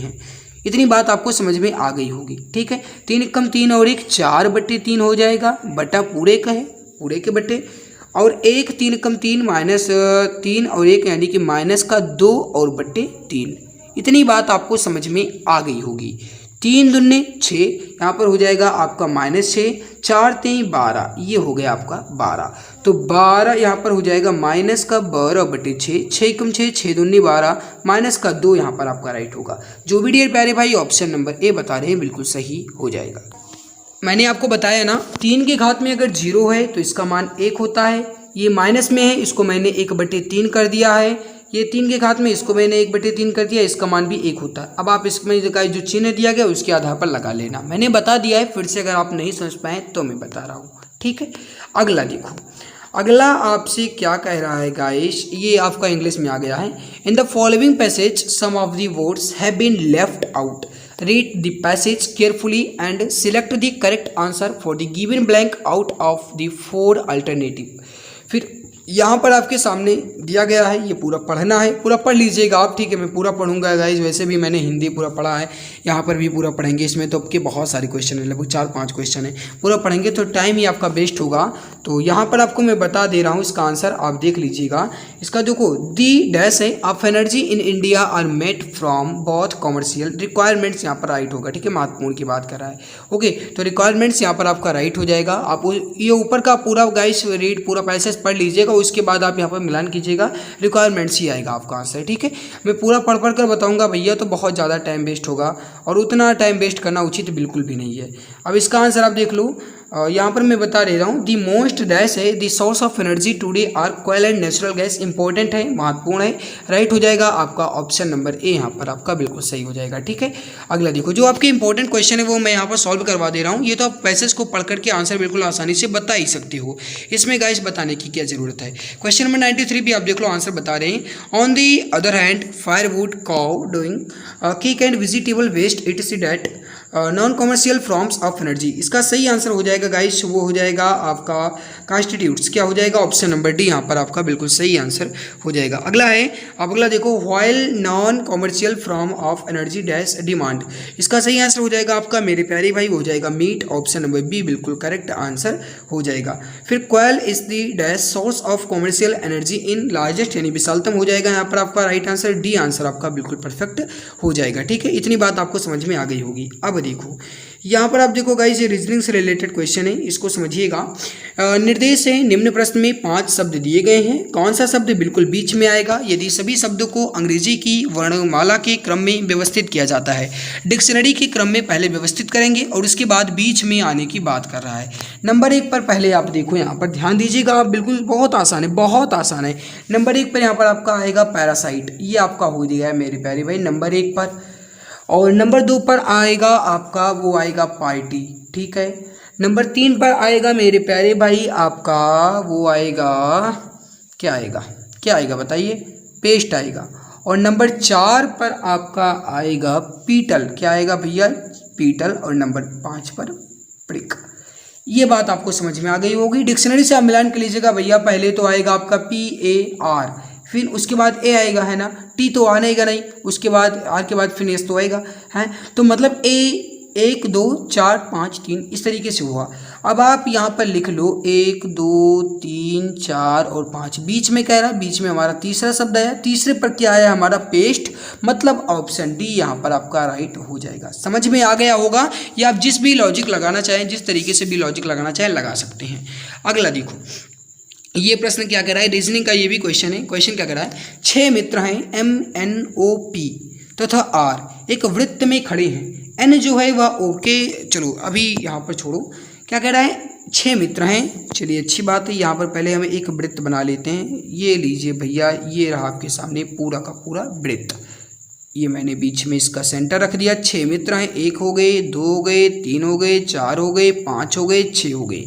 ये 6 मित्र हैं, अच्छी बात है। N जो है वह O और P के बीच में है। यहाँ पर मैंने अगर N रखा तो यहाँ पर ये O हो जाएगा, यहाँ पर ये P हो जाएगा। क्यों? क्योंकि कह रहा है N जो है भैया ये O और P के बीच में है, तो यहाँ पर N हो गए, ये O और P के बीच में हो गए कि नहीं हो गए, हो गए, है ना। फिर देखो M जो है वह O और Q के बीच में है, तो यहाँ पर M जो है वह किसके बीच में, O और Q के बीच में। ये हो गया M और ये हो गया हमारा Q। क्यों? क्योंकि O और Q के बीच में M हो गया। इतनी बात आपको समझ में आ गई होगी। फिर क्या कह रहा है, R और P एक साथ खड़े हैं, यहाँ पर हमारा R ही बचेगा। अब आप मिलान कर लो एक बार फिर से। NOP के बीच में है, जो गाइज N है ये O और P के बीच में है, बिल्कुल सही है। फिर कह रहा है MOQ के बीच में है, M जो है ये O और Q के बीच में, ये भी सही हमारा निकला। R और P एक साथ में खड़े हैं, R और P एक साथ में खड़े हैं, ये भी सही है। चलिए पूछ क्या कह रहा है, M और R के बीच में कौन है, M और R के बीच में कौन है, Q ही भैया है यहाँ पर, तो Q यहाँ पर आपका राइट होगा। ऑप्शन डी बिल्कुल करेक्ट आंसर हो जाएगा, ठीक है। अगला है कि निर्देश है, निम्न प्रश्न में दिए गए विकल्पों में से संबंधित शब्द को चुनिए। ये गाइस पूरा का पूरा विपरीत क्रम में दिया गया है, अपोजिट दिया गया है। E का V, J का Q, O का L, T का G, है ना। ये जो गाइस अल्फ़ाबेट होता है ना, 1 से M तक लिखते हैं, उसके बाद विपरीत क्रम में लिखते हैं, तो वही आपका विपरीत दिया गया है। B का क्या होता है, Y होता है, G का होता है T, L का होता है O और Q का होता है G। तो यहाँ पर क्या हो जाएगा आपका ऑप्शन नंबर डी बिल्कुल करेक्ट हो जाएगा, आसान है।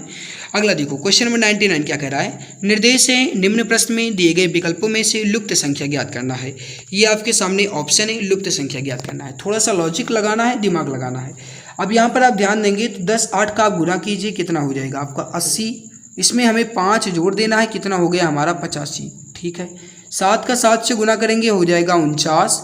इसमें मुझे गाइस 5 जोड़ देना है, ये हो गया हमारा 54, बिल्कुल सही बैठ रहा है। 8 का 9 से गुना कीजिए गाइस, 8 9 72, इसमें हम 5 जोड़ देंगे, कितना हो जाएगा हमारा 77। तो ऑप्शन नंबर बी यहाँ पर आपका राइट होगा कि नहीं होगा, ऑप्शन नंबर बी यहाँ पर 77 भरा जाएगा ना, तो ऑप्शन बी यहाँ पर आपका करेक्ट आंसर हो जाएगा, ठीक है। अगला कि दिए गए वर्ग में कुल कितने त्रिभुज हैं। ये आपके सामने गाइस ये एक वर्ग है, इसमें त्रिभुजों की संख्या आपको ज्ञात करना है। ध्यान दीजिए, एक त्रिभुज ये हो गया, एक त्रिभुज ये हो गया, एक ये हो गया, एक ये हो गया, एक ये हो गया और एक ये हो गया।